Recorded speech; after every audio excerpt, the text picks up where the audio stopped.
Keep seeing the entire internet compare Stranger Things Season 5 to Game of Thrones Season 8, and I'm begging you to stop because this is a coughing baby versus a nuclear bomb, and there is one season of Stranger Things that is better than the worst season of Game of Thrones, and it's Season 1. Season 1 of Stranger Things was this perfect storm of nostalgia and fun. It understood a lot of us had grown up on Stephen King and Steven Spielberg and Rob Reiner, may he rest in peace, and they crafted something that was really enjoyable. It was a good little mystery, it was spooky enough, fun performances, and you couldn't really judge, some of the poor acting because these are just kids. The kids in Season 1, I think, generally do a pretty good job. I think they should have left the story right here. They could have left it as a cliffhanger. This was a good, contained story, but no, they have to push it forward because of greed. Now, I'm not watching Season 5. I don't have Netflix, but I watched Season 4 and I was done with the show. I thought it had already been heading downhill. I think stuff like Eddie's death was one of the most convoluted and emotionally manipulative moments I've ever seen in TV. What I can tell watching clips, Season 5 of Stranger Things appears to be unwatchably bad. It seems like the writing has gotten worse and the performances have also gotten worse. I'm not sure if the actors are just not trying or what is going on.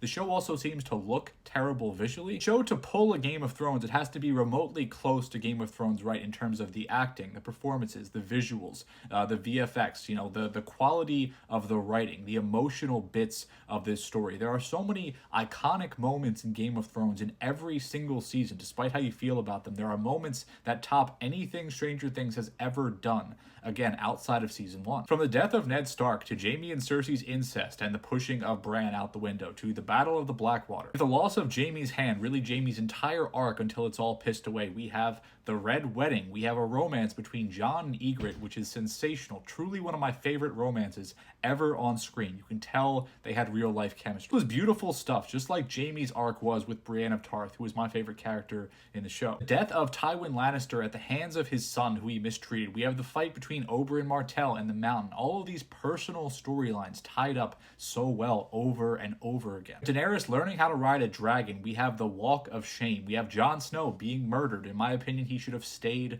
dead. The Battle of the Bastards and Hold the Door, which is one of the greatest moments in the history of television. This battle scene right here, which is absolutely sensational. Even though it was towards the end, we have the Hound fighting the Mountain. We have some of the most iconic villains in the history of television, like Ramses Bolton. Their storyline with Theon is sensational and so well written. Cersei Lannister, again, one of the great villains in fiction, not just in television, but in film as well. You have Charles Dance as Tywin Lannister. What performance in Stranger Things is sniffing any of this? You have Joffrey Baratheon in this show. While the show does get mangled eventually, there are more elite seasons of Game of Thrones than there are total seasons of Stranger Things.